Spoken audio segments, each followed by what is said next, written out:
y a 11 jours fériés dans notre code du travail et il y a un jour férié particulier qui est le 1er mai et puis les autres. Concernant les autres, lorsque vous travaillez un jour férié, vous n'êtes pas nécessairement payé plus, vous n'êtes pas nécessairement payé moins.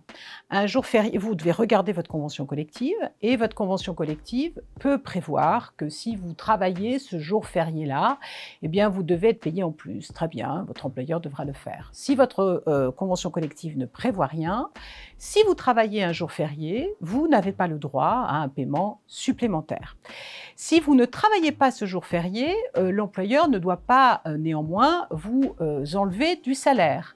Il peut par contre le faire si vous avez moins de 3 mois d'ancienneté. Dans ces cas-là, il peut considérer vous n'avez pas travaillé, mais vous n'êtes pas payé ce jour-là. C'est parfaitement légal si rien n'est prévu dans votre convention collective. Concernant le 1er mai, le 1er mai est le seul jour férié dont le Code du travail indique qu'il doit être chômé. Donc, il y a néanmoins certaines entreprises qui, compte tenu de leur utilité, les hôpitaux, etc., qui peuvent faire travailler les salariés le 1er mai. Mais si vous travaillez un 1er mai parce que la convention collective le prévoit expressément, ou dans ce cas-là, vous devez non seulement toucher votre rémunération habituelle, mais vous devez obligatoirement être payé double. Si vous ne travaillez pas le 1er mai, votre employeur n'a naturellement absolument pas le droit de vous déduire de votre rémunération le travail que vous n'avez pas effectué le 1er mai.